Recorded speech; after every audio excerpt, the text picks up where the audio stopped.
पातशाह महाराज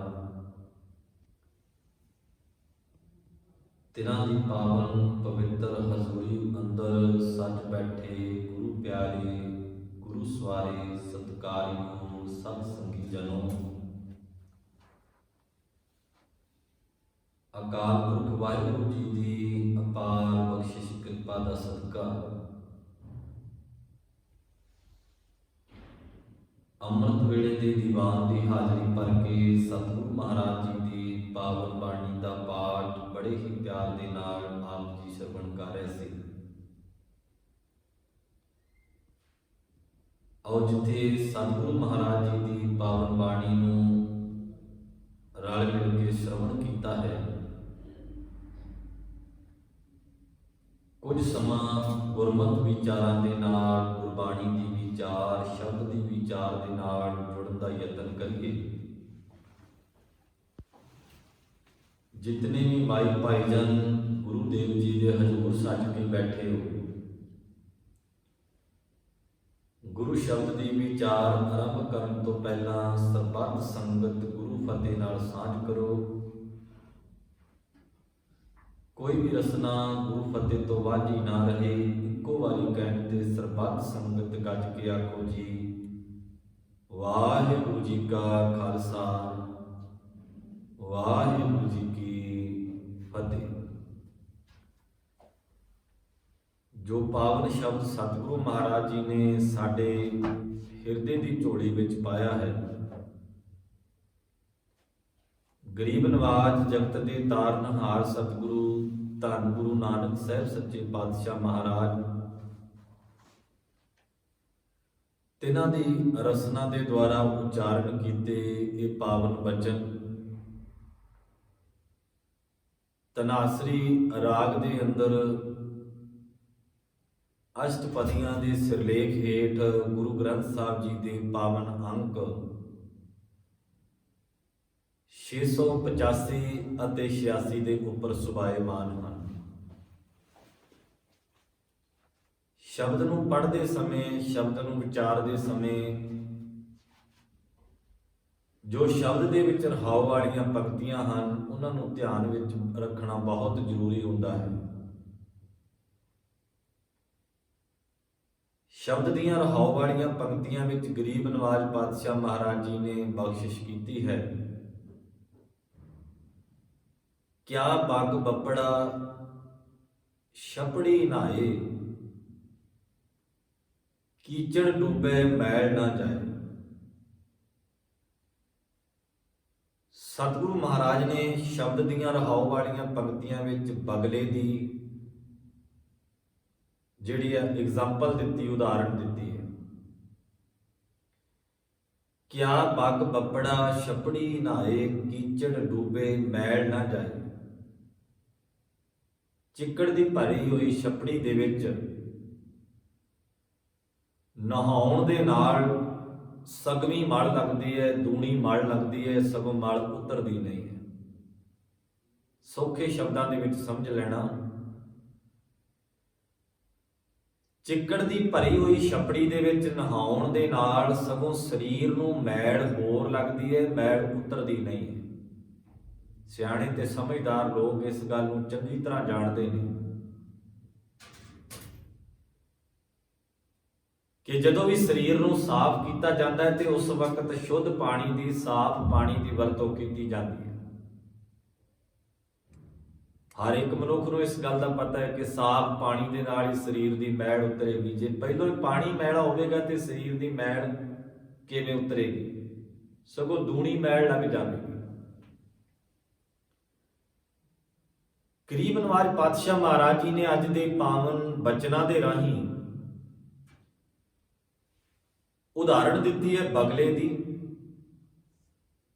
ते नाल नाल जिक्र महाराज ने हंस का भी किया है। बहुत बारी गुरबाणी दे विच हंस का नाम आया, हंस का जिक्र किया। महाराज ने हंस का नाम वरत के ते गुर सिखां की तुलना जिहड़ी हंस दे नाल कीती है। गुर सिखां दी, रब दे प्यार वालियां दी, गुरु दे प्यार वालियां दी जिहड़ी तुलना है वो हंस दे नाल कीती है, क्योंकि हंस दी खुराक बड़ी प्यारी है। ਹੰਸ ਦੇ ਨਾਲ ਇਸ ਕਰਕੇ ਤੁਲਨਾ ਕੀਤੀ ਹੈ। ਪਹਿਲੀ ਗੱਲ ਇਹ ਹੈ ਕਿ ਹੰਸ ਦਾ ਸੁਭਾਅ ਹੈ ਉਹ ਮਾਨ ਸਰੋਵਰ ਦੇ ਕੰਢੇ ਤੇ ਬੈਠਦਾ, ਹੋਰ ਕਿਸੇ ਜਗ੍ਹਾ ਤੇ ਨਹੀਂ ਬੈਠਦਾ। ਦੂਜੀ ਗੱਲ, ਉਹ ਮਾਨ ਸਰੋਵਰ ਦੇ ਵਿੱਚੋਂ ਮੋਤੀ ਚੁਗਦਾ ਹੈ, ਉਹਦੀ ਖੁਰਾਕ ਮੋਤੀ ਹੈ। ਤੇ ਤੀਸਰੀ ਗੱਲ ਇਹ ਹੈ ਕਿ ਕਦੇ ਵੀ ਕਿਸੇ ਨੇ ਹੰਸ ਨੂੰ ਏਦਾਂ ਨਹੀਂ ਵੇਖਿਆ ਵੀ ਉਹ ਮਾਨ ਸਰੋਵਰ ਨੂੰ ਛੱਡ ਕੇ ਕਿਸੇ ਹੋਰ ਜਗ੍ਹਾ ਤੇ ਬੈਠਾ ਹੋਵੇ। ਬਾਬਾ ਫਰੀਦ ਸਾਹਿਬ ਜੀ ਨੇ ਵੈਸੇ ਗੁਰਬਾਣੀ ਦੇ ਵਿੱਚ ਉਦਾਹਰਣ ਦਿੱਤੀ ਹੈ ਹੰਸ ਦੀ। ਜਦੋਂ ਹੰਸ ਦਾ ਜ਼ਿਕਰ ਕੀਤਾ ਨਾ, ਹੰਸ ਭੁਲੱਕੜ ਨਹੀਂ ਹੈ, ਹੰਸ ਭੁੱਲਦਾ ਨਹੀਂ ਹੈ। ਹੋ ਸਕਦਾ ਹੈ ਹੰਸ ਨੂੰ ਵੇਖਣ ਵਾਲੇ ਲੋਕ ਭੁੱਲ ਜਾਣ ਵੀ ਹੰਸ ਤਾਂ ਕੋਧਰੇ ਦੇ ਖੇਤ ਵਿੱਚ ਤੁਰਿਆ ਫਿਰਦਾ ਹੈ। ਕਹਿੰਦੇ ਇੱਕ ਵਾਰ ਹੰਸ ਕੋਧਰੇ ਦੇ ਖੇਤ ਵਿੱਚ ਜਾ ਕੇ ਕਿਨਾਰੇ ਤੇ ਬੈਠ ਗਿਆ ਤੇ ਕੋਧਰੇ ਦੇ ਖੇਤ ਦੇ ਕਿਨਾਰੇ ਜਦੋਂ ਹੰਸ ਬੈਠਾ ਤੇ ਲੋਕ ਉਹਨੂੰ ਉਡਾਉਣ ਵਾਸਤੇ, ਉਹਨੂੰ ਭਜਾਉਣ ਵਾਸਤੇ ਇਕੱਠੇ ਹੋ ਕੇ ਆ ਗਏ ਕਿ ਕਿਧਰੇ ਖੇਤ ਨਾ ਉਜਾੜ ਦੇਵੇ, ਕਿਧਰੇ ਖੇਤ ਨਾ ਖਾ ਜਾਵੇ। ਤੇ ਬਾਬਾ ਫਰੀਦ ਸਾਹਿਬ ਜੀ ਨੇ ਇਸ ਗੱਲ ਦਾ ਜ਼ਿਕਰ ਕੀਤਾ ਹੈ। ਕਹਿੰਦੇ ਹੰਸ ਉੱਡਰ ਕੋਧਰੇ ਪਿਆ, ਕੋਧਰੇ ਦੇ ਖੇਤ ਵਿੱਚ ਚਲਾ ਗਿਆ ਹੰਸ। ਹੰਸ ਉੱਡਰ ਕੋਧਰੇ ਪਿਆ, ਲੋਕ ਵਿਡਾਰਨ ਜਾਏ, ਗੈਲਾ ਲੋਕ ਨਾ ਜਾਣਦਾ, ਹੰਸ ਨਾ ਕੋਧਰਾ ਖਾਏ। ਫਰੀਦ ਸਾਹਿਬ ਕਹਿੰਦੇ ਵੀ ਇਹਨਾਂ ਭੋਲੇ ਲੋਕਾਂ ਨੂੰ ਪਤਾ ਹੀ ਨਹੀਂ ਵੀ ਹੰਸ ਤੇ ਕੋਧਰਾ ਖਾਂਦਾ ਹੀ ਨਹੀਂ। ਹੰਸ ਕੋਧਰੇ ਦੇ ਖੇਤ ਦੇ ਕਿਨਾਰੇ ਬੈਠ ਵੀ ਜਾਵੇ, ਚੱਲਿਆ ਵੀ ਜਾਵੇ, ਪਹਿਲੀ ਤੇ ਗੱਲ ਹੈ ਹੰਸ ਨੂੰ ਪਤਾ ਹੈ ਵੀ ਮੇਰੀ ਇੱਥੇ ਖੁਰਾਕ ਨਹੀਂ ਹੈ। ਜਿੱਥੇ ਮੇਰੀ ਖੁਰਾਕ ਹੀ ਨਹੀਂ, ਮੈਂ ਉੱਥੇ ਜਾਣਾ ਕੀ ਕਰਨਾ। ਤੇ ਫਰੀਦ ਸਾਹਿਬ ਕਹਿੰਦੇ ਵੀ ਚਲਾ ਗਿਆ ਹੰਸ ਉੱਡ ਕੇ ਕੋਧਰੇ ਦੇ ਖੇਤ ਦੇ ਕਿਨਾਰੇ ਗਿਆ। ਲੋਕ ਇਕੱਠੇ ਹੋ ਕੇ ਆ ਗਏ ਵੀ ਖੇਤ ਉਜਾੜ ਦੇਗਾ, ਉਡਾਉਣ ਚਲੇ ਗਏ। ਪਰ ਲੋਕਾਂ ਨੂੰ ਇਹ ਨਹੀਂ ਪਤਾ ਵੀ ਹੰਸ ਕਦੇ ਕੋਧਰਾ ਖਾਂਦਾ ਹੀ ਨਹੀਂ। ਗੱਲ ਨੂੰ ਬੜੇ ਧਿਆਨ ਨਾਲ ਸਮਝਣਾ, ਬਰੀਕੀ ਦੇ ਨਾਲ ਸਮਝਣਾ, ਤਾਂ ਕਿ ਸਾਨੂੰ ਕਿਧਰੇ ਕੋਈ ਭੁਲੇਖਾ ਨਾ ਰਹਿ ਜਾਵੇ। ਮੈਂ ਅਰਜ਼ ਕੀਤੀ ਸੀ ਸਤਿਗੁਰੂ ਮਹਾਰਾਜ ਦੀ ਬਾਣੀ ਨੇ ਜਦੋਂ ਵੀ ਗੁਰਸਿੱਖ ਦੀ ਤੁਲਨਾ ਕੀਤੀ ਤੇ ਹੰਸ ਦੇ ਨਾਲ ਕੀਤੀ। ਹੰਸ ਦੇ ਗੁਣ ਕੀ ਹੈ? ਮਾਨ ਸਰੋਵਰ ਦੇ ਕੰਢੇ ਤੇ ਬੈਠਦਾ ਹੈ, ਮਾਨ ਸਰੋਵਰ ਦੇ ਵਿੱਚੋਂ ਮੋਤੀ ਚੁਗਦਾ ਹੈ, ਉਹਦੀ ਖੁਰਾਕ ਹੈ। ਤੇ ਅਗਲੀ ਗੱਲ ਹੈ ਮਾਨ ਸਰੋਵਰ ਨੂੰ ਛੱਡ ਕੇ ਕਿਧਰੇ ਵੀ ਉਹ ਛੱਪੜਾਂ ਦੇ ਕਿਨਾਰਿਆਂ ਤੇ ਜਾ ਕੇ ਨਹੀਂ ਬੈਠਦਾ। ਇਹ ਹੰਸ ਦਾ ਸੁਭਾਅ ਹੈ। ਉਹ ਛੱਪੜਾਂ ਦੇ ਕੰਢਿਆਂ ਤੇ ਨਹੀਂ ਮਿਲੇਗਾ। ਜਦੋਂ ਵੀ ਛੱਪੜਾਂ ਦੇ ਕਿਨਾਰਿਆਂ ਤੇ ਮਿਲਣਗੇ ਉਦੋਂ ਬਗਲੇ ਮਿਲਣਗੇ। ਬਗਲੇ ਬਹੁਤ ਸਾਰੇ ਛੱਪੜਾਂ ਦੇ ਕਿਨਾਰਿਆਂ ਤੇ ਮਿਲ ਜਾਂਦੇ, ਪਰ ਹੰਸ ਕਿਧਰੇ ਛੱਪੜ ਦੇ ਕਿਨਾਰੇ ਤੇ ਨਹੀਂ, ਮਾਨ ਸਰੋਵਰ ਦੇ ਕੰਢੇ ਤੋਂ ਮਿਲੇਗਾ। ਮਾਨ ਸਰੋਵਰ ਦੇ ਕੰਢੇ ਤੇ ਬੈਠਾ ਹੋਵੇਗਾ, ਕਿਉਂਕਿ ਮੋਤੀ ਚੁਗਦਾ ਹੈ ਨਾ, ਉਹਦੀ ਖੁਰਾਕ ਮੋਤੀ ਹੈ। ਭਾਈ ਸਾਹਿਬ ਭਾਈ ਗੁਰਦਾਸ ਜੀ ਨੇ ਜਦੋਂ ਜ਼ਿਕਰ ਕੀਤਾ ਇਸ ਗੱਲ ਦਾ, ਤੇ ਭਾਈ ਗੁਰਦਾਸ ਜੀ ਆਖਦੇ ਨੇ ਹੰਸ ਨਾ ਛਾੜੈ ਮਾਨ ਸਰ, ਹੰਸ ਨਾ ਛਾੜੈ ਮਾਨ ਸਰ, ਬਗਲਾ ਬਹੁ ਛੱਪੜ ਫਿਰ ਆਵੇ। ਕਹਿੰਦੇ ਹੰਸ ਸਰੋਵਰ ਨੂੰ ਨਹੀਂ ਛੱਡਦਾ ਤੇ ਬਗਲਾ ਛੱਪੜ ਛੱਪੜ ਘੁੰਮਦਾ ਫਿਰਦਾ, ਇੱਕ ਛੱਪੜ ਤੋਂ ਦੂਜੇ ਤੇ, ਦੂਜੇ ਤੋਂ ਤੀਜੇ ਤੇ, ਤੀਜੇ ਤੋਂ ਚੌਥੇ ਤੇ। ਇਹ ਬਗਲੇ ਦਾ ਸੁਭਾਅ ਹੈ। ਕੋਇਲ ਬੋਲੇ ਅੰਬ ਵਣ, ਜਦੋਂ ਕੋਇਲ ਬੋਲਦੀ ਹੈ ਨਾ ਤੇ ਅੰਬ ਦੇ ਦਰਖਤ ਦੇ ਉੱਪਰ ਬੈਠੀ ਬੋਲਦੀ ਹੈ। ਜਦੋਂ ਕੋਇਲ ਬੋਲਦੀ, ਕੋਇਲ ਦੀ ਮਿੱਠੀ ਬੋਲੀ ਮੰਤਰ ਮੁਗਧ ਕਰ ਜਾਂਦੀ ਹੈ ਆਮ ਲੋਕਾਂ ਨੂੰ। ਪਰ ਕੋਇਲ ਦਾ ਸੁਭਾਅ ਹੈ ਬਾਗਾਂ ਵਿੱਚ ਬੋਲਦੀ ਹੈ, ਅੰਬ ਦੇ ਦਰਖਤ ਤੇ ਬੈਠ ਕੇ ਬੋਲਦੀ ਹੈ। ਕੋਇਲ ਅੰਬ ਦੇ ਦਰਖਤ ਤੇ ਬੋਲਦੀ ਹੈ, ਬਾਗ ਵਿੱਚ ਬੋਲਦੀ ਹੈ, ਪਰ ਕਾਂ ਜਿਹੜਾ ਉਹ ਕਦੀ ਕਿਸੇ ਬਨੇਰੇ ਤੇ, ਕਦੀ ਕਿਸੇ ਬਨੇਰੇ ਤੇ, ਕਦੀ ਕਿਸੇ ਘਰ ਦੇ ਵਿੱਚ, ਕਦੀ ਕਿਸੇ ਪਾਸੇ ਕਾਂ ਭਟਕਦਾ ਫਿਰਦਾ ਹੈ। ਤੇ ਕੁਆਲਿਟੀ ਵੇਖੋ, ਰੰਗ ਦੋਵਾਂ ਦਾ ਹੀ ਕਾਲਾ ਹੈ, ਕੋਇਲ ਦਾ ਵੀ ਕਾਲਾ ਹੈ ਤੇ ਕਾਂ ਦਾ ਵੀ ਰੰਗ ਕਾਲਾ ਹੈ। ਪਰ ਜਦੋਂ ਵੀ ਕੋਇਲ ਬੋਲੇਗੀ ਨਾ, ਲੋਕ ਤਰਸਦੇ ਨੇ ਵੀ ਕੋਇਲ ਦੀ ਆਵਾਜ਼ ਬੜੀ ਪਿਆਰੀ ਹੈ, ਬੜੀ ਮਿੱਠੀ ਹੈ, ਆਵਾਜ਼ ਸੁਣਨ ਦੇ ਲਈ ਉਤਾਵਲੇ ਰਹਿੰਦੇ ਨੇ ਲੋਕ। ਪਰ ਜਦੋਂ ਕਾਂ ਬੋਲਦਾ ਹੈ ਨਾ, ਕਾਂ ਦੀ ਬੇਸੁਰੀ ਆਵਾਜ਼ ਨੂੰ ਕੋਈ ਸੁਣਨ ਲਈ ਤਿਆਰ ਨਹੀਂ ਹੈ। ਰੰਗ ਦੋਵਾਂ ਦਾ ਇੱਕੋ ਜਿਹਾ ਹੈ। ਸ਼ਾਇਦ ਹੋ ਸਕਦਾ ਵੇਖਣ ਵਾਲਾ ਭੁਲੇਖਾ ਖਾ ਜਾਵੇ, ਪਰ ਜਦੋਂ ਆਵਾਜ਼, ਜਦੋਂ ਉਹ ਬੋਲਣਗੇ, ਉਹਨਾਂ ਦੇ ਸੁਰ ਤੋਂ, ਉਹਨਾਂ ਦੀ ਆਵਾਜ਼ ਤੋਂ ਪਤਾ ਲੱਗੇਗਾ ਵੀ ਕੌਣ ਕੋਇਲ ਹੈ ਤੇ ਕੌਣ ਕਾਂ ਹੈ। ਭਾਈ ਗੁਰਦਾਸ ਜੀ ਕਹਿੰਦੇ ਕੋਇਲ ਬੋਲੇ ਅੰਬ ਵਣ ਵਣ ਵਣ ਕਾਉ ਕਥਾਉ ਸੁਖਾਵੇ। ਜਿਹੜਾ ਕਾਂ ਹੈ ਉਹ ਤਾਂ ਇੱਕ ਬੂਟੇ ਤੋਂ ਦੂਜੇ ਤੇ, ਦੂਜੇ ਤੋਂ ਤੀਜੇ ਤੇ, ਤੀਜੇ ਤੋਂ ਚੌਥੇ ਤੇ ਭਟਕਦਾ ਫਿਰਦਾ। ਕਾਂ ਦਾ ਸੁਭਾਅ ਇੱਕ ਬਨੇਰੇ ਤੋਂ ਉੱਡਦਾ ਦੂਜੇ ਤੇ, ਦੂਜੇ ਤੋਂ ਤੀਜੇ ਤੇ, ਇਹ ਭਟਕਦਾ ਫਿਰਦਾ ਹੈ। ਕਾਂ ਹੀ ਭਟਕਦਾ ਫਿਰਦਾ, ਕੋਇਲ ਭਟਕਦੀ ਨਹੀਂ ਹੈ। ਹੰਸ ਮਾਨ ਸਰੋਵਰ ਨੂੰ ਨਹੀਂ ਛੱਡਦਾ, ਕੇਵਲ ਬਗਲਾ ਹੀ ਹੈ ਜਿਹੜਾ ਭਟਕਦਾ ਫਿਰਦਾ ਇੱਕ ਛੱਪੜੀ ਤੋਂ ਦੂਜੀ ਤੇ, ਦੂਜੀ ਤੋਂ ਤੀਜੀ ਤੇ। ਗੁਰੂ ਗ੍ਰੰਥ ਸਾਹਿਬ ਜੀ ਦੀ ਬਾਣੀ ਨੂੰ ਪੜ੍ਹੀਏ, ਜਿਹੜਾ ਆਪਾਂ ਅੱਜ ਦਾ ਬਚਨ ਪੜ੍ਹਿਆ ਹੈ, ਮਹਾਰਾਜ ਨੇ ਬਖਸ਼ਿਸ਼ ਕੀਤਾ ਜੋ। ਸਤਿਗੁਰੂ ਗੁਰੂ ਨਾਨਕ ਸਾਹਿਬ ਮਹਾਰਾਜ ਕਹਿੰਦੇ ਗੁਰ ਸਾਗਰ ਰਤਨੀ ਭਰਪੂਰੇ। ਸਾਗਰ ਦਾ ਅਰਥ ਕੀ ਹੈ? ਸਮੁੰਦਰ, ਬਹੁਤ ਵੱਡਾ ਸਮੁੰਦਰ ਹੈ। ਗੁਰੂ ਸਾਗਰ ਹੈ ਤੇ ਕੀਮਤੀ ਗੁਣਾਂ ਦੇ ਨਾਲ ਭਰਿਆ ਹੋਇਆ, ਗੁਣਾ ਰੂਪ ਰਤਨਾਂ ਦੇ ਨਾਲ ਭਰਿਆ ਹੋਇਆ ਹੈ। ਗੁਰ ਸਾਗਰ ਰਤਨੀ ਭਰਪੂਰੇ, ਅੰਮ੍ਰਿਤ ਸੰਤ ਚੁਗੈ ਨਹੀਂ ਦੂਰੇ।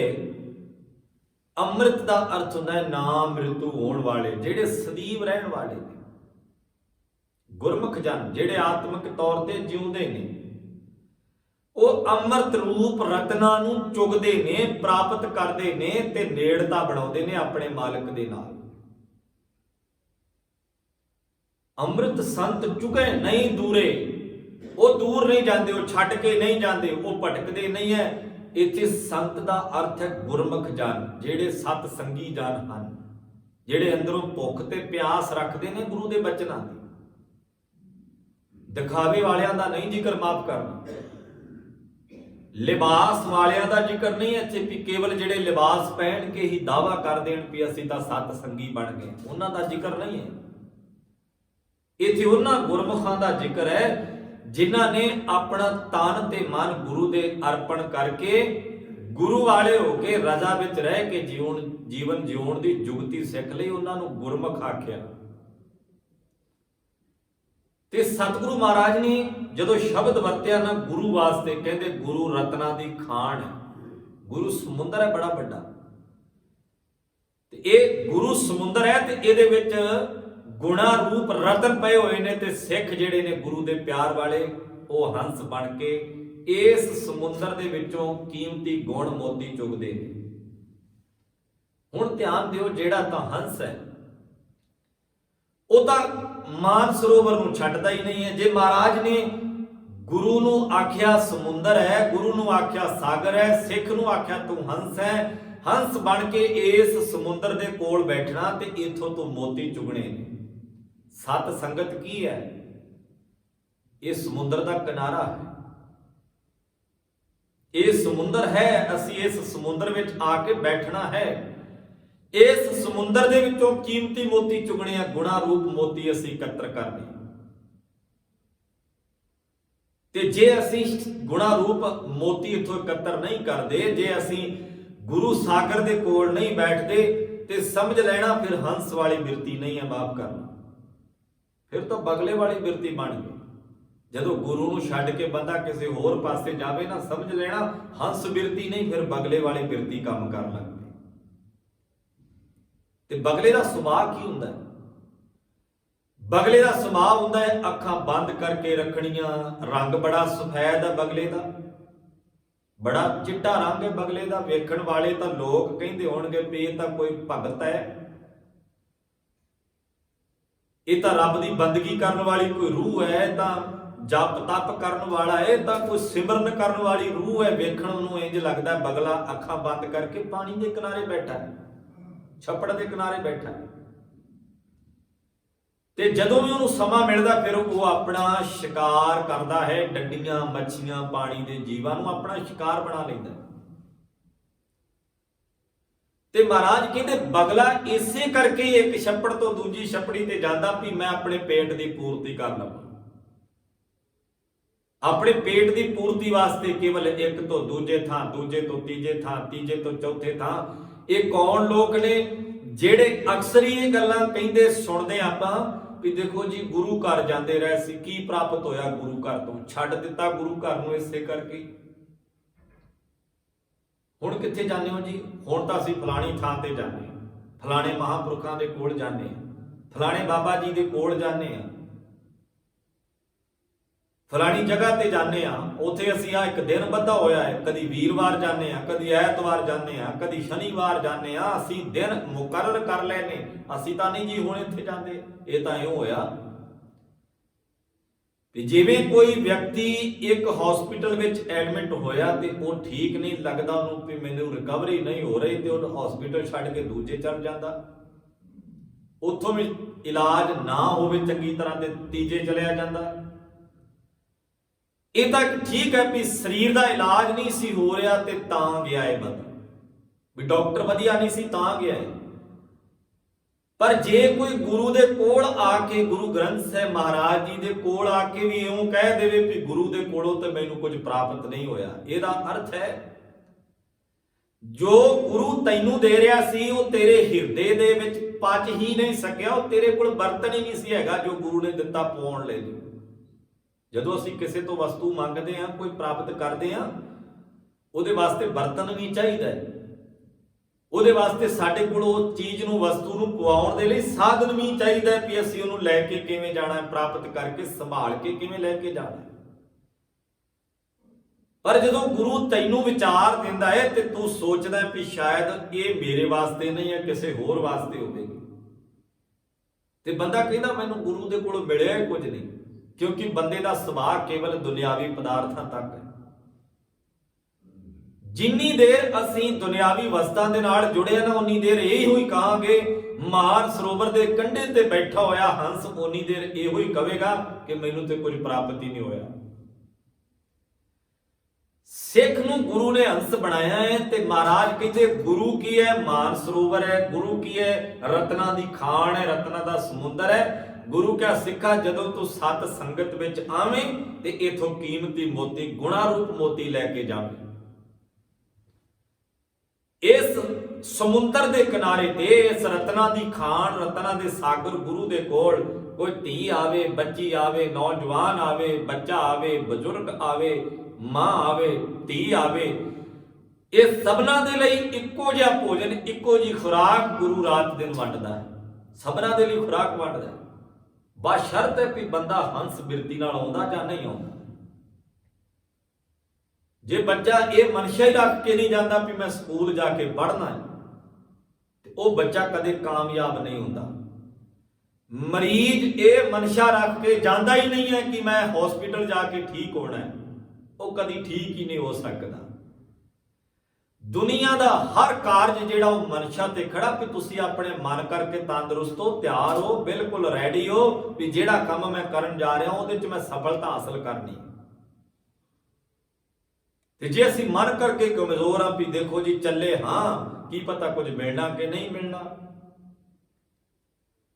ਇਹ ਮਨ ਦੀ ਤਿਆਰੀ ਕਰਕੇ ਆਈਏ ਕਿ ਗੁਰੂ ਰਤਨਾਂ ਦੀ ਖਾਣ ਹੈ, ਗੁਰੂ ਸਾਗਰ ਹੈ, ਗੁਰੂ ਦੇ ਕੋਲ ਗੁਣ ਹੈ, ਅਸੀਂ ਗੁਣਾਂ ਦੀ ਪ੍ਰਾਪਤੀ ਕਰਕੇ ਲੈ ਕੇ ਆਉਣੀ ਹੈ। ਮਾਨੋ ਸਤ ਸੰਗਤ ਏਦਾਂ ਦਾ ਬ੍ਰਿਸ਼ ਹੈ ਜਿਹਨੂੰ ਬੜੇ ਮਿੱਠੇ ਫਲ ਲੱਗੇ ਹੋਏ ਨੇ, ਬੜੇ ਰਸਦਾਰ ਫਲ ਲੱਗੇ ਹੋਏ ਨੇ। ਇਹਨੂੰ ਸੰਤੋਖ ਦਾ ਫਲ ਲੱਗਾ ਹੈ, ਇਹਨੂੰ ਸਹਿਜ ਤੇ ਧੀਰੇ ਦਾ ਫਲ ਲੱਗਾ ਹੈ, ਇਹਨੂੰ ਦਇਆ ਤੇ ਤਰਸਵਾਨ ਬਿਰਤੀ ਦਾ ਫਲ ਲੱਗਾ ਹੈ। ਇਹ ਫਲ ਅਸੀਂ ਸਤ ਸੰਗਤ ਵਿੱਚੋਂ ਲੈ ਕੇ ਜਾਣੇ ਆ। ਇਸ ਬ੍ਰਿਸ਼ ਦੇ ਹੇਠ ਵਿੱਚ ਬੈਠਦੇ ਆ ਕੇ ਇਥੋਂ ਅਸੀਂ ਪ੍ਰਾਪਤ ਕਰਕੇ ਲੈ ਕੇ ਜਾਣੇ ਆ। ਗੁਰੂ ਸਮੁੰਦਰ ਹੈ ਤੇ ਇਸ ਸਮੁੰਦਰ ਵਿੱਚੋਂ ਕੀਮਤੀ ਗੁਣ ਅਸੀਂ ਲੈ ਕੇ ਜਾਣੇ। ਸੰਤੋਖ ਵਰਗਾ ਗੁਣ ਤਾਂ ਗੁਰੂ ਕੋਲੇ ਮਿਲਣਾ ਹੈ, ਦਇਆ ਕਰਨ ਵਰਗਾ ਗੁਣ ਗੁਰੂ ਕੋਲੇ ਮਿਲਣਾ ਹੈ, ਵੰਡ ਕੇ ਛਕਣ ਵਾਲਾ ਗੁਣ ਗੁਰੂ ਕੋਲੋਂ ਮਿਲਣਾ ਹੈ, ਸਹਿਜ ਤੇ ਸਬਰ ਸੰਤੋਖ ਵਾਲਾ ਗੁਣ ਗੁਰੂ ਕੋਲੋਂ ਪ੍ਰਾਪਤ ਹੋਣਾ। ਪਰ ਮਾਫ ਕਰਨਾ, ਜਦੋਂ ਬੰਦਾ ਗੁਰੂ ਕੋਲ ਆਉਂਦਾ ਉਦੋਂ ਕੇਵਲ ਤੇ ਕੇਵਲ ਦੁਨਿਆਵੀ ਪਦਾਰਥਾਂ ਦੇ ਲਈ ਆਉਂਦਾ ਹੈ।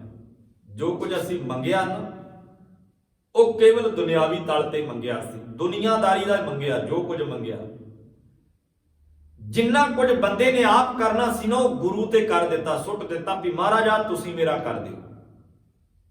ਸਾਡੇ ਘਰ ਵਿੱਚ ਇੱਕ ਛੋਟੇ ਬੱਚੇ ਤੋਂ ਲੈ ਕੇ ਬਜ਼ੁਰਗ ਤੱਕ ਗੁਰੂ ਤੇ ਗੱਲ ਸੁੱਟ ਦਿੰਦੇ ਨੇ ਸਾਰੇ। ਬੱਚਾ ਪੜ੍ਹੇ ਭਾਵੇਂ ਘੱਟ, ਪਰ ਬੱਚੇ ਦੀ ਇੱਕ ਆਸਥਾ ਹੀ ਇਹ ਹੁੰਦੀ ਹੈ, ਬੱਚੇ ਦੇ ਮਾਈਂਡ ਵਿੱਚ ਇਹ ਗੱਲ ਭਰ ਦਿੱਤੀ ਗਈ ਹੈ, ਜੇ ਤੇਰੇ ਤੇ ਗੁਰੂ ਨੇ ਕਿਰਪਾ ਕਰ ਦਿੱਤੀ ਨਾ ਤੇ ਤੂੰ ਆਪੇ ਹੀ ਪਾਸ ਹੋ ਜਾਣਾ। ਇਹ ਸ਼ਬਦ ਪਤਾ ਕੀ ਕਹਿੰਦੇ ਨੇ? ਵੀ ਤੈਨੂੰ ਪੜ੍ਹਨ ਦੀ ਲੋੜ ਨਹੀਂ, ਜੇ ਤੇਰੇ ਤੇ ਕਿਰਪਾ ਹੋਵੇ ਤੂੰ ਆਪੇ ਪਾਸ ਹੋ ਜਾਣਾ। ਗੁਰੂ ਗ੍ਰੰਥ ਸਾਹਿਬ ਜੀ ਦੀ ਬਾਣੀ ਨੇ ਸਾਨੂੰ ਸੂਝਵਾਨ ਬਣਾਇਆ, ਬੁੱਧੀਜੀਵੀ ਬਣਾਇਆ, ਅਗਾਂਹ ਵਧੂ ਸੋਚ ਵਾਲੇ ਬਣਾਇਆ। ਮਹਾਰਾਜ ਕਹਿੰਦੇ ਉਦਮ ਕਰ। ਅਕਸਰ ਹੀ ਆਪਾਂ ਇਹ ਗੱਲ ਸੁਣਦੇ ਆ ਨਾ ਵੀ ਜਿਹੜੇ ਉਦਮ ਕਰਦੇ ਨੇ ਪ੍ਰਮਾਤਮਾ ਵੀ ਉਹਨਾਂ ਦੀ ਸਹਾਇਤਾ ਕਰਦਾ, ਤੇ ਜਿਹੜੇ ਲੋਕ ਹੱਥਾਂ ਤੇ ਹੱਥ ਰੱਖ ਕੇ ਬੈਠ ਜਾਣ, ਆਖਣ ਵੀ ਅਸੀਂ ਤਾਂ ਕੁਝ ਨਹੀਂ ਕਰਨਾ ਜੀ, ਜੋ ਕਰਨਾ ਰੱਬ ਨਹੀਂ ਕਰਨਾ। ਜਿੱਥੇ ਬੰਦੇ ਦੀ ਚਤਰਾਈ ਚਲਾਕੀ ਕੰਮ ਕਰਦੀ ਹੈ ਨਾ, ਉੱਥੇ ਰੱਬ ਭੁੱਲ ਜਾਂਦਾ। ਉੱਥੇ ਨਹੀਂ ਬੰਦਾ ਸੋਚਦਾ ਵੀ ਰੱਬ ਨੇ ਕਰਨਾ, ਉੱਥੇ ਕਹਿੰਦਾ ਵੀ ਇਹ ਤਾਂ ਮੈਂ ਕਰ ਸਕਦਾ, ਮੈਨੂੰ ਪਤਾ ਹੈ। ਪਰ ਜਦੋਂ ਧਰਮ ਦੀਆਂ ਗੱਲਾਂ ਆਉਂਦੀਆਂ ਨੇ ਜਾਂ ਜਦੋਂ ਕੋਈ ਸਟਰਗਲ ਕਰਨ ਦੀ ਗੱਲ ਆਉਂਦੀ ਹੈ, ਉਦੋਂ ਬੰਦਾ ਕਹਿੰਦਾ ਮਹਾਰਾਜ ਜੇ ਤੁਸੀਂ ਆਪ ਹੀ ਕਰ ਦਿਓ ਤੇ ਚੰਗੀ ਗੱਲ ਹੈ। ਸਾਡੇ ਘਰ ਵਿੱਚ ਬੱਚਾ ਵੀ ਅਰਦਾਸ ਇਹੋ ਹੀ ਕਰਦਾ, ਮਹਾਰਾਜ ਤੁਸੀਂ ਮੈਨੂੰ ਪਾਸ ਕਰਵਾ ਦਿਓ। ਜੇ ਬੱਚੇ ਨੂੰ ਸਮਝਾਇਆ ਜਾਵੇ ਵੀ ਗੁਰੂ ਕਹਿੰਦਾ ਉਦਮ ਕਰ, ਪੜ੍ਹਾਈ ਕਰ, ਮਿਹਨਤ ਕਰ, ਤੇ ਗੁਰੂ ਨੇ ਆਪੇ ਹੀ ਤੇਰੇ ਤੇ ਕਿਰਪਾ ਕਰ ਦੇਣੀ ਹੈ। ਸਮਾਜ ਵਿੱਚ ਇਹ ਗੱਲ ਪ੍ਰਚਲਿਤ ਹੋਵੇ ਕਿ ਉਦਮ ਕਰੀਏ, ਮਿਹਨਤ ਕਰੀਏ, ਮਿਹਨਤ ਦੇ ਅੱਗੇ ਸਭ ਕੁਝ ਪ੍ਰਾਪਤ ਹੋ ਜਾਂਦਾ। ਮਿਹਨਤ ਦੇ ਅੱਗੇ ਤਾਂ ਕੁਝ ਅੜਦਾ ਹੀ ਨਹੀਂ ਹੈ, ਰੁਕਦਾ ਹੀ ਨਹੀਂ ਹੈ। ਜੇ ਅਸੀਂ ਜਦੋਂ ਇਹਨਾਂ ਗੱਲਾਂ ਨੂੰ ਸਮਾਜ ਦੇ ਵਿੱਚ ਪ੍ਰਚਲਿਤ ਕਰਾਂਗੇ, ਸਾਡੇ ਆਮ ਬੋਲ ਚਾਲ ਦੀਆਂ ਗੱਲਾਂ ਹੋਣਗੀਆਂ, ਫਿਰ ਕਿਧਰੇ ਵੀ ਕੋਈ ਆਪਣੇ ਮਿਸ਼ਨ ਵਿੱਚੋਂ ਫੇਲ ਨਹੀਂ ਹੋਵੇਗਾ, ਸਾਰੇ ਸਫਲ ਹੋਣਗੇ। ਪਰ ਅਜੇ ਕੇਵਲ ਧਾਰਮਿਕ ਲੋਕਾਂ ਨੇ, ਪੁਜਾਰੀ ਲੋਕਾਂ ਨੇ ਇਉਂ ਹੀ ਆਖਿਆ ਵੀ ਤੁਸੀਂ ਅਰਦਾਸ ਕਰੋ, 5 ਐਤਵਾਰ ਇਸ਼ਨਾਨ ਕਰ ਲਓ, 5 ਮੱਸਿਆ, 5 ਪੁੰਨਿਆ, 5 ਦਸ਼ਮੀਆਂ ਇਸ਼ਨਾਨ ਕਰ ਲਓ ਤੇ ਤੁਹਾਡੇ ਸਾਰੇ ਕਾਰਜ ਸੁੱਧ ਹੋ ਜਾਣੇ। ਮਾਫ ਕਰਿਓ ਗੁਰੂ ਕੇ ਪਿਆਰਿਓ, ਧਰਮ ਦੀ ਆਸਥਾ ਇੱਕ ਅਲੱਗ ਚੀਜ਼ ਹੈ, ਪਰ ਬੰਦੇ ਦਾ ਆਪਣਾ ਉਦਮ ਇੱਕ ਅਲੱਗ ਚੀਜ਼ ਹੈ। ਇਹਦਾ ਅਰਥ ਇਹ ਨਹੀਂ ਹੈ ਕਿ ਅਸੀਂ ਧਰਮ ਤੋਂ ਆਸਥਾ ਹੀ ਛੱਡ ਦੇਣੀ ਹੈ, ਗੁਰੂ ਤੋਂ ਆਸਥਾ ਹੀ ਛੱਡ ਦੇਣੀ ਹੈ। ਗੁਰੂ ਤਾਂ ਸਾਨੂੰ ਆਤਮਿਕ ਬਲ ਬਖਸ਼ਦਾ ਹੈ, ਗੁਰੂ ਤੇ ਸਾਨੂੰ ਅੱਗੇ ਵਧਣ ਦੀ ਜਾਂਚ ਦੱਸਦਾ ਹੈ। ਪਰ ਬੰਦਾ ਇਉਂ ਕਹਿ ਦੇਵੇ ਕਿ ਮਹਾਰਾਜ ਜੇ ਤੁਸੀਂ ਮੈਨੂੰ ਜਾਂਚ ਦੱਸ ਦਿਓ ਤੇ ਅੱਗੇ ਤੁਸੀਂ ਆਪੇ ਵਧਾ ਦਿਓ, ਮੈਨੂੰ ਲੋੜ ਨਹੀਂ ਇੱਥੋਂ ਤੁਰਨ ਦੀ। ਅੱਜ ਦੇ ਸਮੇਂ ਦੇ ਵਿੱਚ ਨਾ ਬੰਦੇ ਦੀ ਦਲੀਲ ਕੀ ਹੈ? ਨਸ਼ਾ ਕਰਨ ਵਾਲੇ ਵਿਅਕਤੀ ਨੂੰ ਜਦੋਂ ਤੁਸੀਂ ਕਹੋਗੇ ਨਾ ਵੀ ਨਸ਼ਾ ਛੱਡ ਦੇ, ਨਸ਼ਾ ਮਾੜਾ ਹੁੰਦਾ, ਉਹਦੀ ਦਲੀਲ ਪਤਾ ਇਹ ਹੁੰਦੀ ਹੈ ਵੀ ਜਦੋਂ ਗੁਰੂ ਨੇ ਕਿਰਪਾ ਕਰ ਦਿੱਤੀ ਤੇ ਨਸ਼ਾ ਆਪੇ ਛੁੱਟ ਜਾਣਾ। ਤੇ ਕਦੇ ਵੀ ਨਹੀਂ ਉਹ ਬੰਦਾ ਇਹ ਪਰਖ ਕੇ ਵੇਖਦਾ ਵੀ ਥਾਲੀ ਵਿੱਚ ਪਿਆ ਹੋਇਆ ਪ੍ਰਸ਼ਾਦਾ ਹੈ, ਮੈਨੂੰ ਭੁੱਖ ਲੱਗੀ ਹੈ, ਜੇ ਗੁਰੂ ਕਿਰਪਾ ਕਰੇ ਤੇ ਮੇਰੇ ਮੂੰਹ ਵਿੱਚ ਬੁਰਕੀ ਪਵੇਗੀ, ਅਦਰਵਾਈਜ਼ ਮੈਂ ਇਹ ਪ੍ਰਸ਼ਾਦੇ ਨੂੰ ਹੱਥ ਵੀ ਨਹੀਂ ਲਾਵਾਂਗਾ। ਉਦੋਂ ਬੰਦਾ ਉਦਮ ਕਰਦਾ ਹੈ, ਬੁਰਕੀ ਤੋੜਦਾ ਹੈ, ਮੂੰਹ ਵਿੱਚ ਪਾਉਂਦਾ, ਕਿਉਂਕਿ ਪੇਟ ਵਿੱਚ ਭੁੱਖ ਸਤਾ ਰਹੀ ਹੈ।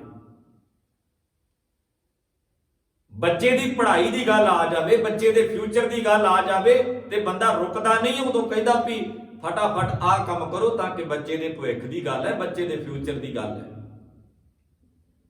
ਹਰ ਤਰ੍ਹਾਂ ਦਾ ਉਦਮ ਕਰਦਾ ਹੈ ਬੰਦਾ। ਪਰ ਜਦੋਂ ਧਰਮ ਦੀ ਗੱਲ ਆਵੇ, ਜਦੋਂ ਆਪਣੀਆਂ ਕਮਜ਼ੋਰੀਆਂ ਛੱਡਣ ਦੀ ਗੱਲ ਆਵੇ ਤੇ ਧਰਮ ਕਮਾਉਣ ਦੀ ਗੱਲ ਆਵੇ, ਉਦੋਂ ਬੰਦਾ ਕੇਵਲ ਇੱਥੇ ਗੱਲ ਛੱਡ ਦਿੰਦਾ ਵੀ ਗੁਰੂ ਕਿਰਪਾ ਕਰੇਗਾ ਤੇ ਤਾਂ ਹੋਣਾ ਹੈ। ਪਹਿਲਾਂ ਆਪਾਂ ਇਸ ਗੱਲ ਨੂੰ ਵੀ ਸਮਝਣਾ ਵੀ ਗੁਰੂ ਅਜੇ ਕਿਰਪਾ ਹੈ, ਇਹਦਾ ਅਰਥ ਵੀ ਅਜੇ ਗੁਰੂ ਨੇ ਕਿਰਪਾ ਨਹੀਂ ਕੀਤੀ। ਸਭ ਤੋਂ ਪਹਿਲੀ ਗੱਲ ਸਾਧ ਸੰਗਤ ਸਾਨੂੰ ਸਾਰਿਆਂ ਨੂੰ ਇਹ ਸਮਝ ਲੈਣੀ ਚਾਹੀਦੀ ਹੈ, ਜੇ ਗੁਰੂ ਦੀ ਕਿਰਪਾ ਹੋਈ ਹੈ ਤਾਂ ਅਸੀਂ ਇਸ ਸੰਸਾਰ ਚ ਆਏ, ਅਦਰਵਾਈਜ਼ ਇਹ ਸੰਸਾਰ ਅਸੀਂ ਨਾ ਦੇਖਦੇ। ਰੱਬ ਦੀ ਕਿਰਪਾ ਹੋਈ ਹੈ ਤੇ ਤਾਂ ਹੀ ਦੁਨੀਆ ਚ ਆਏ ਨਾ। ਗੁਰੂ ਦੀ ਕਿਰਪਾ ਹੋਈ ਹੈ ਤੇ ਤਾਂ ਹੀ ਅਸੀਂ ਇਸ ਸੰਸਾਰ ਨੂੰ ਅੱਖਾਂ ਨਾਲ ਦੇਖ ਰਹੇ ਹਾਂ, ਦੁਨੀਆ ਨੂੰ ਦੇਖ ਰਹੇ ਹਾਂ, ਚੰਗਾ ਮਾੜਾ ਸਾਰਾ ਕੁਝ ਅਸੀਂ ਨਜ਼ਰਾਂ ਨਾਲ ਤੱਕ ਰਹੇ ਹਾਂ। ਇਹ ਗੁਰੂ ਦੀ ਕਿਰਪਾ ਸਦਕਾ ਹੀ ਧਰਤੀ ਤੇ ਤੁਰੇ ਫਿਰਦੇ ਹਾਂ, ਸਾਹ ਚੱਲ ਰਹੇ ਆ, ਅਸੀਂ ਅੱਖਾਂ ਨਾਲ ਵੇਖੀ ਜਾ ਰਹੇ ਹਾਂ, ਜ਼ੁਬਾਨ ਨਾਲ ਬੋਲੀ ਜਾ ਰਹੇ ਹਾਂ, ਕੰਨਾਂ ਨਾਲ ਸੁਣੀ ਜਾ ਰਹੇ ਹਾਂ। ਗੁਰੂ ਦੀ ਕਿਰਪਾ ਦੇ ਸਦਕਾ ਹੀ ਇਹ ਸਾਰਾ ਕੁਝ ਹੋ ਰਿਹਾ ਹੈ।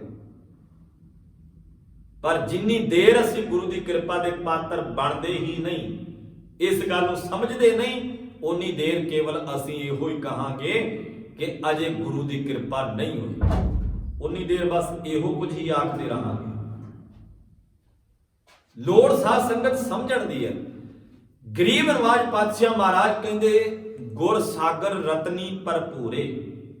ਰਤਨਾਂ ਦੇ ਨਾਲ ਭਰਿਆ ਹੋਇਆ ਗੁਰੂ ਸਾਗਰ ਹੈ, ਰਤਨਾਂ ਦੇ ਨਾਲ ਨਕਾ ਨਕ ਭਰਿਆ ਹੋਇਆ, ਕੀਮਤੀ ਗੁਣਾਂ ਦੇ ਨਾਲ ਭਰਿਆ ਹੋਇਆ। ਅੰਮ੍ਰਿਤ ਸੰਤ ਚੁਗੈ ਨਹੀਂ ਦੂਰੇ। ਗੁਰਮੁਖ ਜਨ ਇੱਥੇ ਸਤ ਸੰਗਤ ਵਿੱਚ ਬੈਠ ਕੇ ਗੁਰੂ ਸਾਗਰ ਦੇ ਕੋਲ ਆ ਕੇ ਕੀਮਤੀ ਗੁਣਾ ਰੂਪ ਮੋਤੀ ਚੁਗਦੇ ਨੇ। ਸਾਧ ਸੰਗਤ ਜਦੋਂ ਵੀ ਕਿਧਰੇ ਗੁਰੂ ਦੀ ਸੰਗਤ ਵਿੱਚ ਆਈਏ ਨਾ, ਇੱਕ ਮਨਸ਼ਾ ਲੈ ਕੇ ਆਇਆ ਕਰੀਏ, ਰੋਜ਼ ਇੱਕ ਏਮ ਬਣਾ ਕੇ ਆਇਆ ਕਰੀਏ, ਇੱਕ ਨਿਸ਼ਾਨਾ ਬਣਾ ਕੇ ਆਇਆ ਕਰੀਏ ਕਿ ਮਹਾਰਾਜ ਅੱਜ ਮੈਂ ਗੁਰੂ ਘਰ ਆਇਆ ਤੇ ਅੱਜ ਮੈਂ ਇੱਕ ਆਹ ਚੀਜ਼ ਲੈ ਕੇ ਜਾਵਾਂਗਾ, ਗੁਣ ਲੈ ਕੇ ਜਾਵਾਂਗਾ, ਅੱਜ ਮੈਂ ਚੰਗਿਆਈ ਪ੍ਰਾਪਤ ਕਰਕੇ ਜਾਵਾਂਗਾ। ਸਤਿਗੁਰੂ ਮਹਾਰਾਜ ਅੱਜ ਮੈਂ ਤੁਹਾਡੇ ਕੋਲ ਆਇਆ ਤੇ ਸਬਰ ਵਰਗੀ ਦਾਤ ਲੈ ਕੇ ਜਾਵਾਂਗਾ, ਸਬਰ ਵਰਗੀ। ਜਦੋਂ ਸਬਰ ਆ ਜਾਵੇ ਨਾ ਸਾਧ ਸੰਗਤ, ਤੇ ਸਬਰ ਦੇ ਅੱਗੇ ਸਭ ਕੁਝ ਫਿੱਕਾ ਪੈ ਜਾਂਦਾ। 36 ਪ੍ਰਕਾਰ ਦੇ ਭੋਜਨ ਸਾਹਮਣੇ ਪਏ ਹੋਣ ਤੇ ਜੇ ਬੰਦੇ ਵਿੱਚ ਸਬਰ ਹੋਵੇ ਨਾ ਤੇ ਅੰਦਰੋਂ ਰੱਜਿਆ ਹੋਵੇ ਤੇ ਉਹ ਭੋਜਨਾਂ ਦਾ ਕੋਈ ਮਾਇਨਾ ਨਹੀਂ ਰਹਿ ਜਾਂਦਾ। ਉਹ ਬੰਦਾ ਇਉਂ ਆਖ ਦਿੰਦਾ ਵੀ ਬਹੁਤ ਚੜ੍ਹਦੀ ਕਲਾ ਹੈ ਜੀ, ਤ੍ਰਿਪਤ ਹੋਏ ਆ ਜੀ, ਰੱਜੇ ਹੋਏ ਆ, ਸੰਤੁਸ਼ਟ ਹਾਂ। ਤੇ ਕਈ ਵਾਰ ਬੰਦਾ ਪੇਟ ਕਰਕੇ ਰੱਜਿਆ ਵੀ ਹੁੰਦਾ, ਜੇ ਸੰਤੋਖ ਸਬਰ ਨਹੀਂ ਨਾ ਹੋਵੇ ਅੰਦਰ, ਫਿਰ ਬੰਦਾ ਨੇਤਰਾਂ ਨਾਲ ਤੱਕੀ ਜਾਂਦਾ ਹੈ, ਰੱਜਦਾ ਨਹੀਂ ਹੈ, ਕਿਉਂਕਿ ਉਹਦੇ ਅੰਦਰ ਉਸੇ ਤਰ੍ਹਾਂ ਮਨ ਦੀ ਭੁੱਖਤਾ ਨੂੰ ਸਤਾ ਰਹੀ ਹੈ ਅੰਦਰੇ ਅੰਦਰ।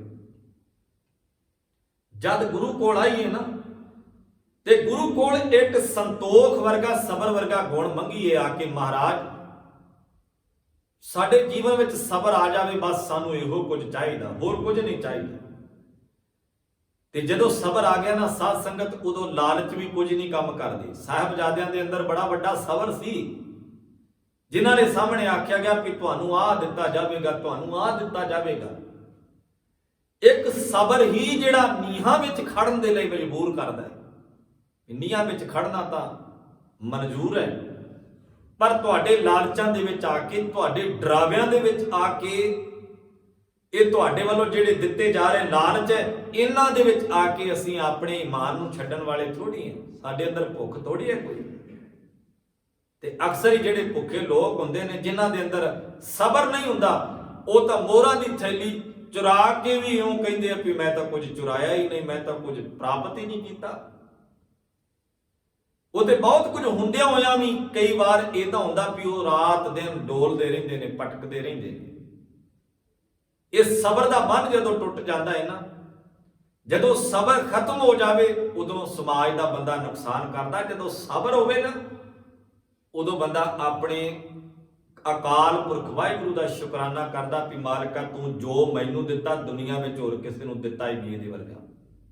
ਉਹ ਭਾਵੇਂ ਟੁੱਟੀ ਛਪਰੀ ਵਿੱਚ ਰਹਿੰਦਾ ਹੋਵੇ, ਉਹ ਭਾਵੇਂ ਟੁੱਟੇ ਘਰ ਵਿੱਚ ਰਹਿੰਦਾ ਹੋਵੇ, ਭਾਵੇਂ ਲੋੜਾਂ ਪੂਰੀਆਂ ਹੁੰਦੀਆਂ ਹੋਣ ਜਾਂ ਨਾ ਹੁੰਦੀਆਂ ਹੋਣ, ਉਹ ਕਹਿੰਦਾ ਮਾਲਕਾ ਤੂੰ ਬੜਾ ਕੁਝ ਦਿੱਤਾ ਤੇ ਤੂੰ ਬੇਅੰਤ ਹੈ। ਬਾਬਾ ਫਰੀਦ ਸਾਹਿਬ ਜੀ ਦਾ ਬੜਾ ਕੀਮਤੀ ਬਚਨ ਹੈ। ਬਾਬਾ ਫਰੀਦ ਸਾਹਿਬ ਕਹਿੰਦੇ ਸਬਰ ਇਹ ਸਵਾਉ ਦਾ ਅਰਥ ਹੁੰਦਾ ਹੈ ਸਵਾਰਥ। ਸਵਾਰਥ ਕਿਹਨੂੰ ਕਹਿੰਦੇ ਨੇ? ਜਿਹੜਾ ਆਪਣੇ ਵਾਸਤੇ ਕੁਝ ਕਰਨਾ, ਨਿਜ ਸਵਾਰਥ। ਫਰੀਦ ਸਾਹਿਬ ਕਹਿੰਦੇ ਸਬਰ ਇਹ ਸਵਾਉ ਜਿਸ ਦਿਨ ਤੇਰਾ ਸਵਾਰਥ ਬਣ ਗਿਆ ਨਾ ਵੀ ਮੈਂ ਸਬਰ ਜੀਵਨ ਚ ਕਮਾਉਣਾ। ਜਦੋਂ ਗੁਰੂ ਘਰ ਵਿੱਚ ਆਈਏ, ਮੈਂ ਅਰਜ਼ ਕੀਤੀ ਸੀ ਸੰਗਤ ਵਿੱਚ ਆਈਏ ਤੇ ਸਵਾਰਥ ਲੈ ਕੇ ਆਈਏ। ਸਵਾਰਥ ਇਹ ਨਾ ਹੋਵੇ ਵੀ ਮਹਾਰਾਜ ਮੈਨੂੰ ਧਨ ਦੇ ਦਿਓ, ਮਹਾਰਾਜ ਮੈਨੂੰ ਆਹ ਚੀਜ਼ ਦੇ ਦਿਓ, ਮਹਾਰਾਜ ਮੈਨੂੰ ਆਹ ਚੀਜ਼ ਦੇ ਦਿਓ। ਸਬਰ ਦਾ ਸਵਾਰਥ ਲੈ ਕੇ ਆਈਏ, ਮਹਾਰਾਜ ਕੇਵਲ ਮੈਨੂੰ ਸਬਰ ਚਾਹੀਦਾ, ਹੋਰ ਕੁਝ ਨਹੀਂ ਚਾਹੀਦਾ। ਜਿਨ੍ਹਾਂ ਦੇ ਕੋਲ ਸਬਰ ਆ ਜਾਂਦਾ ਹੈ ਨਾ, ਉਹ ਰਾਜ ਭਾਗ, ਮਹਿਲ ਮਾੜੀਆਂ, ਧਨ ਪਦਾਰਥ, ਜਿੰਨਾ ਕੁਝ ਆਲੇ ਦੁਆਲੇ ਦੇਖ ਰਹੇ ਹਾਂ ਅਸੀਂ, ਜਿੰਨਾ ਕੁਝ ਅੱਜ ਸਮਾਜ ਵਿੱਚ ਜਿਸ ਪਾਸੇ ਬੰਦੇ ਦੀ ਦੌੜ ਹੈ, ਉਹ ਸਭ ਕੁਝ ਨੂੰ ਤਿਆਗ ਕੇ ਕੇਵਲ ਤੇ ਕੇਵਲ ਗੁਣਾਂ ਦੇ ਪਿੱਛੇ ਦੌੜਦਾ ਹੈ ਸਬਰ ਵਾਲਾ ਮਨੁੱਖ, ਸੰਤੋਖੀ ਮਨੁੱਖ। ਜਿਸ ਦਿਨ ਸੱਜਣ ਸਬਰ ਤੋਂ ਵਾਂਝਾ ਸੀ, ਉਸ ਦਿਨ ਮਨੁੱਖਾਂ ਦਾ ਕਤਲ ਕਰਦਾ ਸੀ, ਨੇੜੇ ਖੂਹ ਵਿੱਚ ਸੁੱਟ ਦਿੰਦਾ ਸੀ, ਠੱਗੀਆਂ ਮਾਰਦਾ ਸੀ, ਧਾਰਮਿਕ ਬਾਣਾ ਪਹਿਨਿਆ ਹੋਇਆ ਸੀ, ਲੋਕਾਂ ਨੂੰ ਲੁੱਟਦਾ ਸੀ, ਲੋਕਾਂ ਦੇ ਗਲੇ ਕੱਟਦਾ ਸੀ। ਜਿਸ ਦਿਨ ਸਬਰ ਨਹੀਂ ਸੀ, ਜਿਸ ਦਿਨ ਜਗਤ ਦੇ ਤਾਰਨਹਾਰ ਗੁਰੂ ਨਾਨਕ ਸਾਹਿਬ ਸੱਚੇ ਪਾਤਸ਼ਾਹ ਮਹਾਰਾਜ ਜੀ ਨਾਲ ਮਿਲਾਪ ਹੁੰਦਾ ਹੈ, ਸਾਂਝ ਬਣਦੀ ਹੈ ਗੁਣਾਂ ਦੀ। ਤੇ ਗੁਰਦੇਵ ਗੁਰੂ ਨਾਨਕ ਸਾਹਿਬ ਸੱਚੇ ਪਾਤਸ਼ਾਹ ਮਹਾਰਾਜ ਨੇ ਆਖਿਆ ਸੱਜਣਾ, ਜੀਵਨ ਦੇ ਅੰਦਰੋਂ ਕਮੀਆਂ ਦੂਰ ਕਰ ਦੇ। ਸਬਰ ਬੜੀ ਤਗੜੀ ਚੀਜ਼ ਹੈ। ਜਿਸ ਮਨੁੱਖ ਦੇ ਅੰਦਰ ਸਬਰ ਆ ਜਾਵੇ, ਉਹ ਪਰਬਤ ਵਰਗਾ ਜਿਗਰਾ ਰੱਖਦਾ ਹੈ, ਪਰਬਤ ਵਰਗਾ ਜਿਗਰਾ। ਗੁਰੂ ਕਲਗੀਧਰ ਪਾਤਸ਼ਾਹ ਜੀ ਦੇ 4 ਪੁੱਤਰ ਸ਼ਹੀਦ ਹੁੰਦੇ ਨੇ ਸਾਧ ਸੰਗਤ, ਪਰਬਤ ਵਰਗਾ ਜਿਗਰਾ ਹੈ। ਬੰਦਾ ਸਿੰਘ ਬਹਾਦਰ ਦੇ 3 ਸਾਲ ਦੇ ਬੱਚੇ ਦਾ ਦਿਲ ਕੱਢ ਕੇ ਉਹਨਾਂ ਦੇ ਮੂੰਹ ਵਿੱਚ ਪਾਇਆ ਜਾਂਦਾ ਹੈ, ਡੋਲੇ ਨਹੀਂ। ਬੜੇ ਲਾਲਚ ਦਿੱਤੇ ਹੋਣਗੇ, ਬੰਦਾ ਸਿੰਘਾ ਤੂੰ ਛੱਡ ਦੇ ਸਭ ਕੁਝ, ਤੇਰੇ ਲਈ ਆਹ ਕੁਝ ਕੀਤਾ ਜਾਵੇਗਾ, ਤੈਨੂੰ ਬੜੇ ਸਹੂਲਤਾਂ ਦਿੱਤੀਆਂ ਜਾਣਗੀਆਂ, ਤੂੰ ਸਿੱਖਾਂ ਦਾ ਬਾਦਸ਼ਾਹ ਹੈ, ਤੈਨੂੰ ਬਾਦਸ਼ਾਹ ਬਣਾ ਕੇ ਰੱਖਿਆ ਜਾਵੇਗਾ। ਪਰ ਬੰਦਾ ਸਿੰਘ ਨੇ ਆਖਿਆ ਮੈਂ ਜਿੰਨਾ ਰਾਜ ਕਰਨਾ ਸੀ ਉਹ ਕਰ ਲਿਆ, ਮੈਂ ਅੱਗੇ ਬਾਦਸ਼ਾਹੀ ਨਹੀਂ ਚਾਹੁੰਦਾ। ਕੋਈ ਲਾਲਚ ਨਹੀਂ ਹੈ, ਕੋਈ ਡਰਾਵਾ ਨਹੀਂ ਹੈ। ਜਿਨ੍ਹਾਂ ਦੇ ਅੰਦਰ ਸਬਰ ਆ ਜਾਂਦਾ ਹੈ, ਜਿਨ੍ਹਾਂ ਦੇ ਅੰਦਰ ਸੰਤੋਖ ਆ ਜਾਂਦਾ ਹੈ, ਉਹ ਤਾਂ ਤੱਤੀਆਂ ਤਵੀਆਂ ਤੇ ਵੀ ਚੌਂਕੜੇ ਲਾ ਕੇ ਕਹਿੰਦੇ ਵੀ ਤੇਰਾ ਸ਼ੁਕਰ ਹੈ ਦਾਦਿਆ। ਉਹ ਤੱਤੀਆਂ ਤਵੀਆਂ ਤੇ ਵੀ ਚੌਂਕੜੇ ਲਾ ਕੇ ਸ਼ੁਕਰ ਹੀ ਕਹਿੰਦੇ ਨੇ। ਉਹ ਚਰਖੀ ਤੇ ਚੜੇ ਹੋਏ ਵੀ ਗੀਤ ਗਾਉਂਦੇ ਨੇ ਉਸ ਮਾਲਕ ਵਾਹਿਗੁਰੂ ਦੇ ਵੀ ਕਰਤਾ ਪੁਰਖ ਤੇਰਾ ਸ਼ੁਕਰ ਹੈ, ਜੇ ਚਰਖੀ ਤੇ ਚੜ ਕੇ ਮੇਰੀ ਕੌਮ ਬਚਦੀ ਹੈ, ਜੇ ਚਰਖੀ ਤੇ ਚੜ ਕੇ ਮੇਰਾ ਸਬਰ ਬਚਦਾ ਹੈ, ਜੇ ਚਰਖੀ ਤੇ ਚੜ ਕੇ ਮੇਰਾ ਸਰੀਰ ਵੀ ਰੂਹ ਵਾਂਗੂ ਪਿੰਜਿਆ ਜਾਵੇ ਤੇ ਮੈਂ ਇਸ ਵਾਸਤੇ ਤਿਆਰ ਹਾਂ, ਪਰ ਮੇਰਾ ਸਬਰ ਤੇ ਸੰਤੋਖ ਨਹੀਂ ਟੁੱਟਣਾ ਚਾਹੀਦਾ।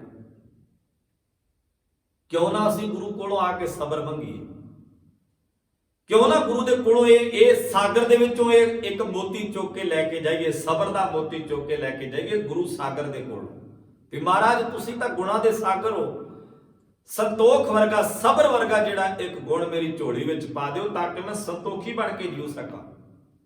ਮੇਰੇ ਗਰੀਬ ਨਵਾਜ ਪਾਤਸ਼ਾਹ ਗੁਰੂ ਨਾਨਕ ਸਾਹਿਬ ਸੱਚੇ ਪਾਤਸ਼ਾਹ ਕਹਿੰਦੇ ਸੱਜਣਾ ਤੂੰ ਬੜਾ ਕੁਝ ਕਰ ਲਿਆ, ਸਬਰ ਵਰਗਾ ਗੁਣ ਹਾਸਲ ਕਰ ਜੇ ਆਪਣੀ ਜ਼ਿੰਦਗੀ ਨੂੰ ਚੰਗੇ ਢੰਗ ਨਾਲ ਜਿਉਣਾ ਚਾਹੁੰਦਾ ਹੈ।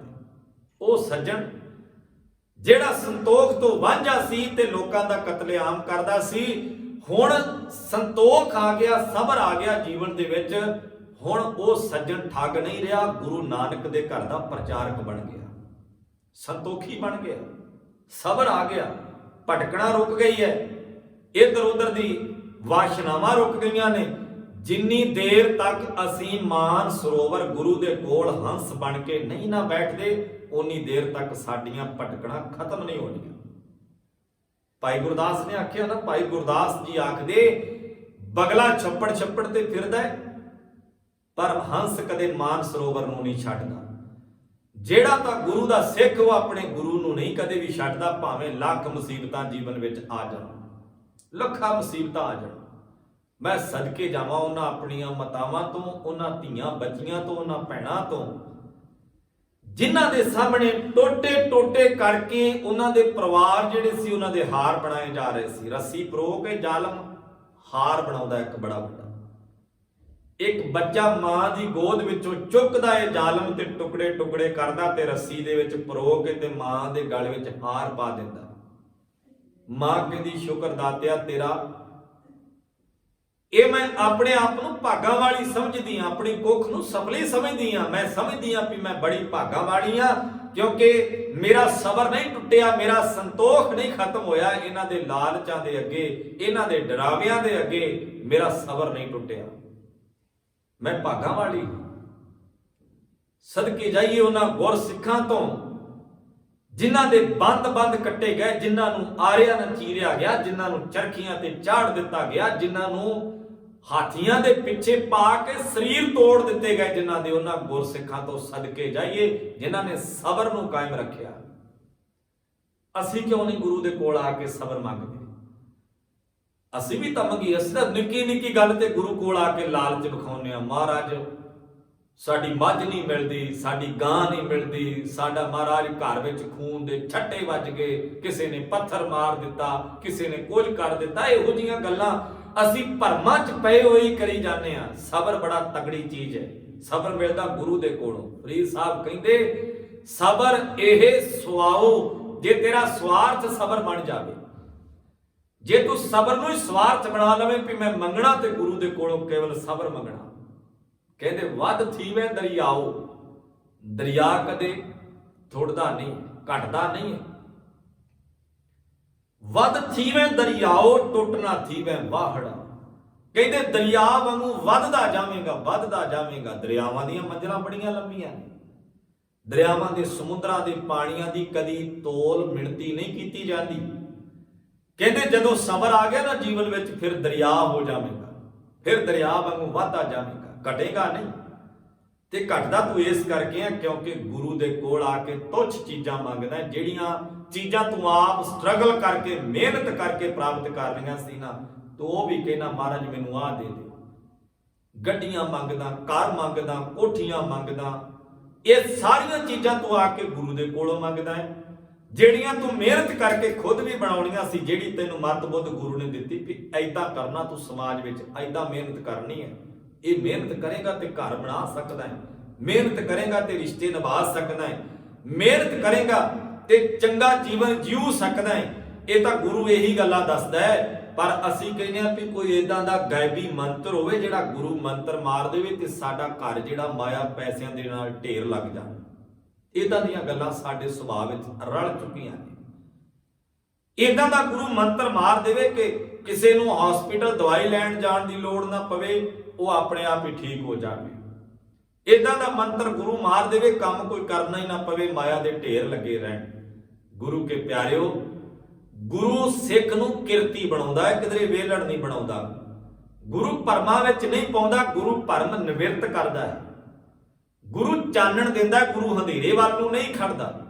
ਤੋ ਆਓ ਆਪਾਂ ਸਾਰੇ ਰਲ ਕੇ ਇੱਕ ਗੱਲ ਦਾ ਪਰਨ ਕਰੀਏ, ਜਦੋਂ ਗੁਰੂ ਕੋਲ ਆਉਨੇ ਆ, ਗੁਰ ਸਾਗਰ ਰਤਨੀ ਭਰਪੂਰੇ, ਅੰਮ੍ਰਿਤ ਸੰਤ ਚੁਗੈ ਨਹੀਂ ਦੂਰੇ, ਹਰਿ ਰਸ ਚੋਗ ਚੁਗੇ ਪ੍ਰਭ ਭਾਵੈ, ਸਰਵਰ ਮੈਂ ਹੰਸ ਪ੍ਰਾਨ ਪਤ ਪਾਵੈ।